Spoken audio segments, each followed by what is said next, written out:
Magandang umaga Philippine Air Force. Alamin natin ang magiging lagay at taya ng panahon ngayong umaga ng Linggo, 17 May 2026.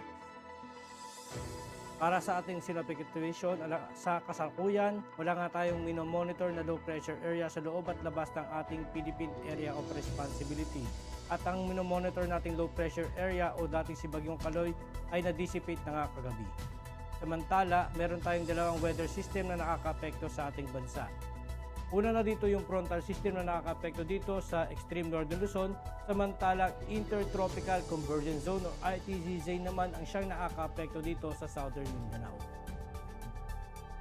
Dahil dito ka ating general area forecast, dito sa Batanes at Babuyan Island ay makakaranas ng maulap na kalangitan na may kalat-kalat na pag-ulan, pagkulog at pagpidlat. At sa natitirang bahagi ng Luzon, partikular na dito sa Metro Manila, at sa buong Visayas ay makakaranas naman ng bahagyang maulap hanggang sa maulap na kalangitan na may pulupulong pag-ulan, pagkulog o pagkidlat, lalo na sa dakong hapon o gabi, dulot ito ng mga localized thunderstorm. Dito naman sa Mindanao, asahan natin dito sa may western part at saka dito sa may southern part ng Mindanao ay makakaranas naman ng maulap na kalangitan na may kalat-kalat na pag-ulan, pagkulog at pagkidlat, dulot nga ng intertropical convergence zone. At sa natitirang bahagi ng Mindanao ay makakaranas naman ng bahagyang maulap hanggang sa maulap na kalangitan na may pulupulong pag-ulan, pagkulog o pagkidlat. Para naman sa ating flight level wind chart, asahan natin yung hangin ay manggagaling dito sa may hilagang silangan hanggang sa silangan. Ito ay may taglay o lakas na hangin na maaaring umabot ng 5 to 15 knots. Dito naman sa 10,000 feet, meron tayong sirkulasyon dito sa may northern at central Luzon, kaya asahan natin ang variable wind. Samantala dito naman sa may Mindanao at sa may Visayas, asahan naman natin yung hangin ay manggagaling dito sa silangan at maaaring umabot ang lakas ng hangin ng 5 to 10 knots.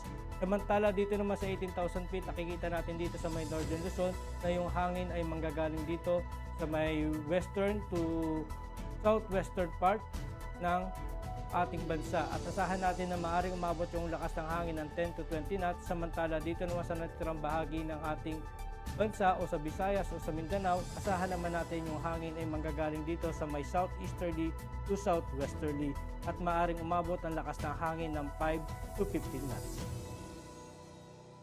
Para naman sa impact ng flight operation, dulot nga ng frontal system dito sa may Batanes at Babuyan Island, ang main hazard nito, asahan natin ang atmospheric instability driven by the air mass convergence, triggering severe wind shear, light to moderate icing and turbulence that threatens aerodynamic instability.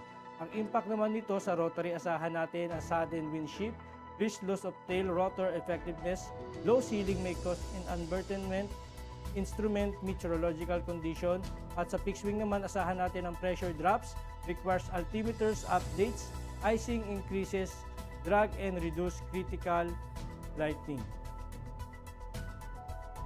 Dito naman sa Zamboanga Peninsula, Sultan Kudarat, Sarangani, Lanao del Sur, Maguindanao del Norte, Basilan at Tawi-Tawi, dulot nga ng ITZZ. Ang main hazard nito is converging trade winds generating widespread convection and thunderstorm.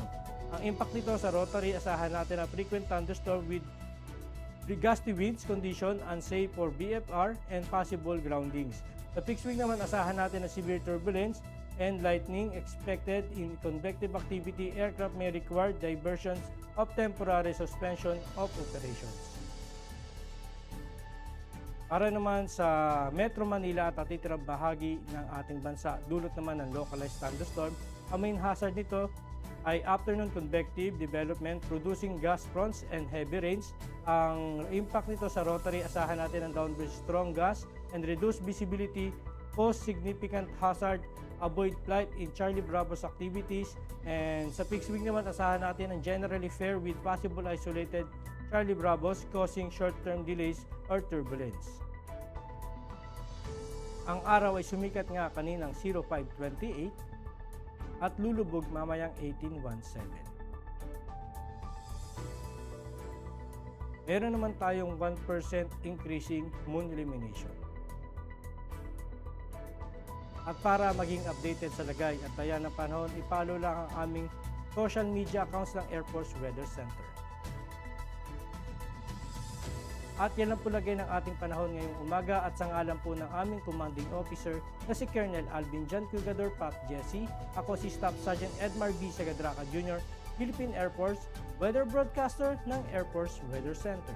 Muli magandang umaga at maraming salamat.